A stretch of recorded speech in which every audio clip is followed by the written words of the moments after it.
Proclamation of the good news of our Lord Jesus as written to us by John. Glory to you. Glory to you, O Lord. But Jesus said to the crowd, "Everything that the Father gives me will come to me, and I will not reject anyone who comes to me, because I came down from heaven not to do my own will, but the will of the one who sent me. And this is the will of the one who sent me, that I should not lose anything of what he gave me, but that I should raise it on the last day. For this is the will of my Father, that everyone who sees the Son and believes in him may have eternal life, and I will raise him on the last day." It's the good news of our salvation. Praise to you, Praise to you, Lord Lord Jesus Jesus Christ.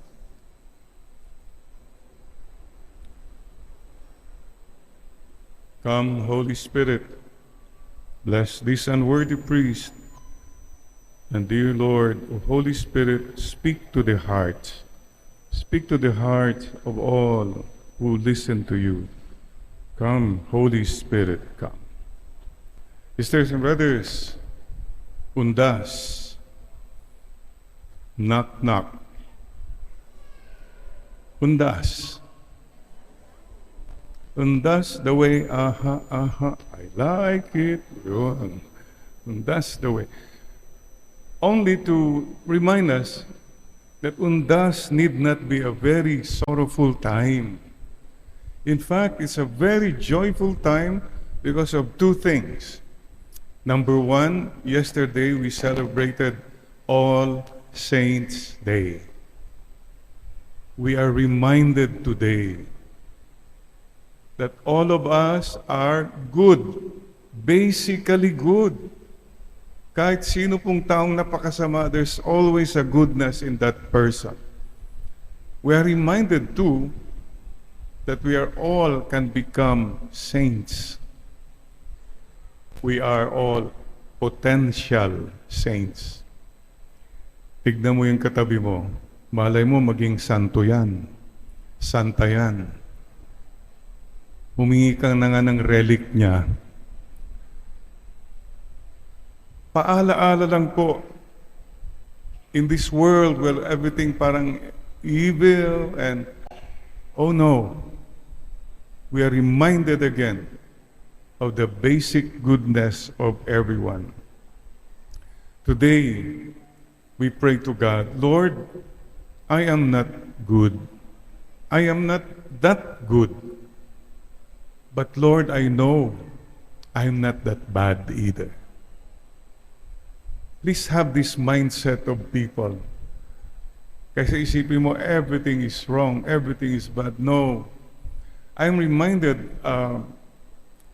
my sister Bing once shared with me, there's a tribe in Africa that when somebody made a mistake in the village, what do? They put that man in the center, and they gather around that man, and one by one, they start telling something good about him. They make him remember of his goodness, original goodness. Maybe somebody would say, oh, naalala ko nung bata ka, magalang ka noon. Somebody would say, naalala ko nung nagkita tayo minsan, you helped me.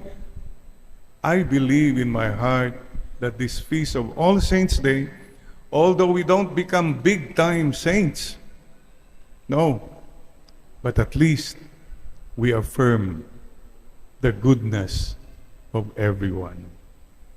Please tell the person beside you, you're good. Maybe not that good, but you're not that bad either. So that's good news. Second, all souls. Undas. Sino dito mga dumalaw sa cemetery? Taas po nga ng kamay. Yung mga hindi dumalaw, kayo raw ang dadalawin. What do we say here? We are in communion with them. Whether you go, you do not go, you can always pray and you know that we are in communication. We are connected, mga kapatid. And please remember this. Kapatid, you and I have a soul. Body and soul. Mga iba po yata nakalimutan nila yung soul. They're also focused about their lives, their wealth, their enjoyment. Pakisabi mo lang sa katabi mo, take care of your soul. Yes. Amen. And we are reminded again that we live on immortality. I believe in that. Today we say to the Lord what we always say in the Creed. I believe in the resurrection of the dead and the life of the world to come. Amen. Amen. Ano pong paalaala ng undas? Simple lang po. Lahat tayo matotodas. We all will die, sooner or later. Kahit anong gawin mo to hold on to dear life, we all will die. And we carry nothing with us when we leave this world, except the love we have shared and the faith we have saved. Loud and clear po yan sa ating lahat. Remember you are dust. To dust you will return. Speaking of body and soul, alam po nyo may mga ibang santo, they are incorrupt. Yung body nila, years, namatay na, buo pa rin. Incorrupt. At mayroon naman po, mga tao, buhay pa, corrupt na, nabubulok na. Reminder, you have body and soul. Sisters and brothers, lahat tayo matutodas, ngunit hindi yan wakas. Ang buhay po hindi wakasan. Ang buhay po sa paniniwala natin ay itutuloy. Naalala pa ba nyo yung liwayway? Banawag? Hindi po wakasan ang buhay. There is life after death. Mga kapatid, please don't forget, lahat tayo matutodas, ngunit hindi pa wakas, mayroon pang bukas. Sapagkat bukas na po ang pinto ng langit para tayo'y makapasok. At sana lahat tayo maligtas. Hindi lang mo maging safe. Padalas inaatupag natin sa mundo, safe dapat ako eh. May pagkain, lahat ito, I'm safe, I'm secure. O may mga gulo, basta ma-safe ako, makagagawa ng paraan, makakalusot. It's not enough to be safe. We have to be saved. Safe ka nga, pero hindi ka naman na-save. Final divine justice is what matters most in the end, mga kapatid. So mga kapatid, mayroon po, remember, yung namatay yung husband, hindi maka-let go. Ang dami po dyan, hindi maka-let go. I know of a mother who still celebrates the birthday of the son. 20 years na, basta birthday, naghahanda ng marami. Parang, well, nothing wrong with that except that you all have to move on and let go and let God. Anyway, the story is told, yung misis nung ipapasok na yung kabaong Yun ang pinakamasakit, no? Aba, pinilit niyang siniksik yung cellphone ng husband niya. Pinasok doon sa kabaong. Sabi niya, keep in touch, ha? Ganun, parang di makalet go. Guess what? After 3 days, naka-receive siya ng text message from the husband. Sabi, hear na me, follow na you. Which is true. Just a matter of time, susunod tayo doon eh. There's no other way. Aha. There's no other way except to die and go to eternal life. Wala pong makakalusot dyan, mga kapatid. Pero, saan ka pupunta? It's your choice. You go to the light or you go to the darkness. It's your call. Let us follow the light. Let us follow the Lord. Kung makakapagsalita lang sana yung mga loved ones natin na namatay na. Today, they tell us in a very special way, don't worry about me. I'm with God. I'm with the Lord. In this kingdom where there are no more tears, no more pain, no more problems, no more issues, no more politics, no more flood control, ano pa dyan? Wala. It's such a peaceful place. Try your best to come here. At kung makakapagsalita pa siguro sila, sabihin nila, dito sa langit, wala dito mga mayayabang, mga matatapang, mga masusungit. Wala sila dito. Yung mga basher, mga chismosa, wala, nahirapan, walang kakarating. So what are they telling us? Be good and go to heaven. Yun lang po. Today, may I ask you all to make a little resolve. Lord, I am good. I'm not that good.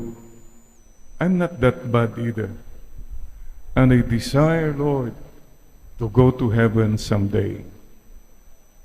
Yun po ang aking kahilingan na makarating din ako sa inyong kaharian someday.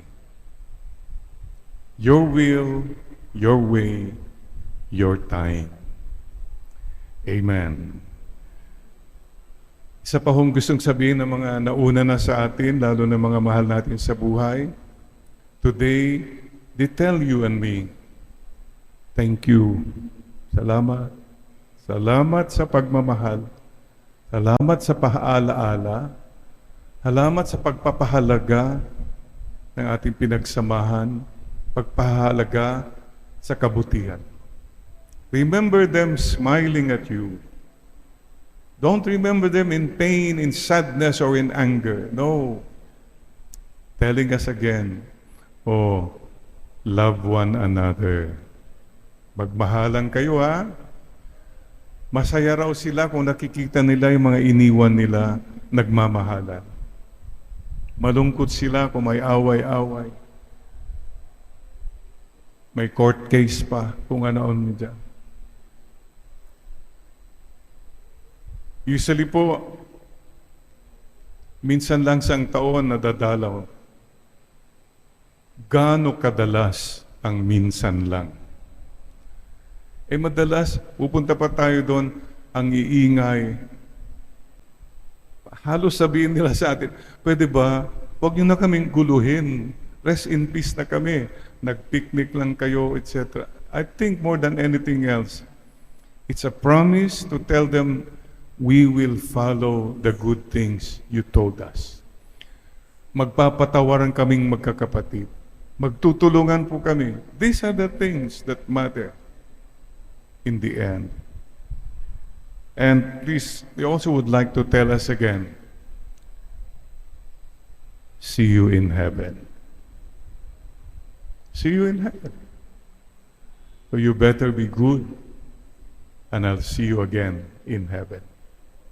Promise. Promise sealed with the heart. Please tell that one person, the people around you now, see you in heaven. Promise?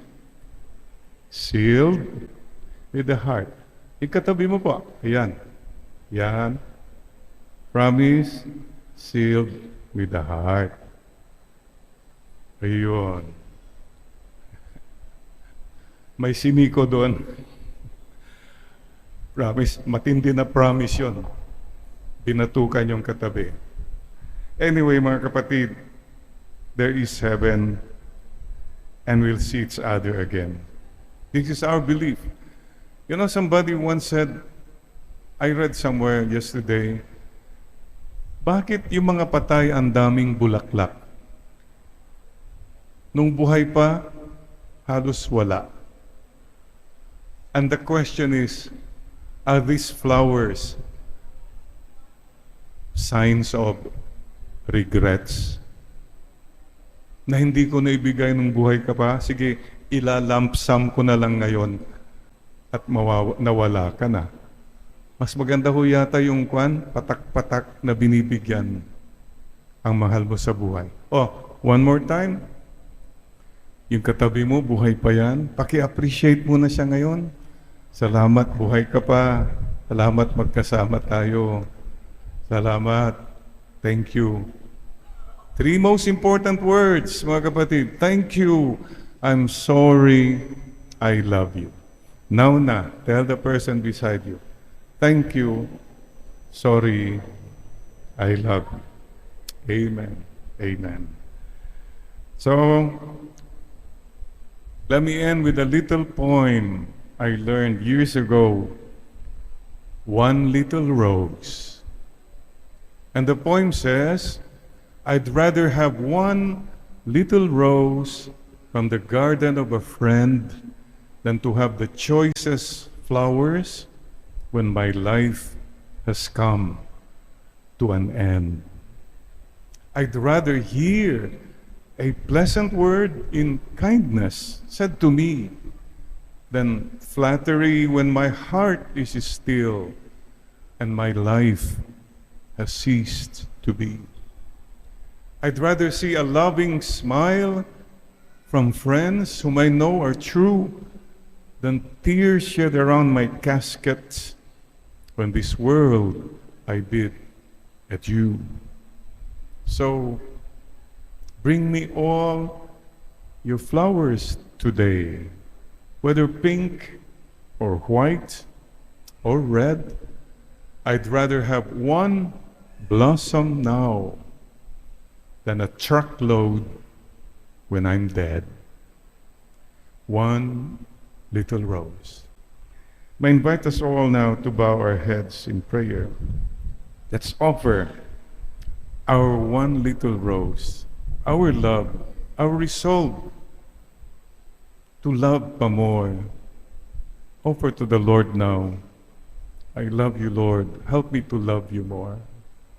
One little rose for your loved ones. Baka may mga mahal ka sa buhay na kulang pa ang pagmamahal mo. In prayer now, offer that one little rose and promise to really make that person feel your love. Let's offer also that one little rose today for our people, mga kababayan natin. Mga kabayan, magtulungan tayo. Let's not give up on one another. And let's offer that one little rose for our beloved country, the Philippines. Mahalin natin ang ating inang bayan. Don't give up. People, a few people can make us suffer. But together, we can conquer. Please don't give up on one another. Victory is ours if we follow God's will. The evil ones will not prosper. And one little word rose for our beautiful world. It's still a beautiful world, a wonderful world. Take care of our Mother Nature. Thank you, Lord. And today, let's all pray with the Blessed Mother the prayer, the song, the wish. Oh Lord, I want to be in that number. Oh, when the saints go marching in. Oh, when the saints go marching in. Oh, when the saints go marching in. Oh, Lord, I want to be in that number. Oh, when the saints go marching in. Sisters and brothers, this is our hope. This is our mission, to do our best while we are still alive, that we too, someday, will go with the saints marching in to heaven. Amen and amen.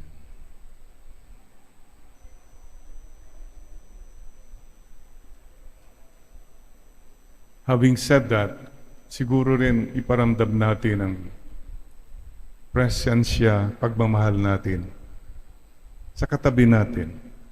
Akbayan mo lang at awitan mo pa rin siya. Kung mawawala ka sa piling ko, sinta.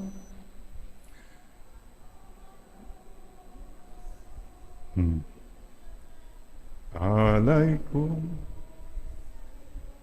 Pakisabi mo lang sa katabi mo, huwag ka munang mawawala, ha? Amen. May misyon ka pa. Amen and amen.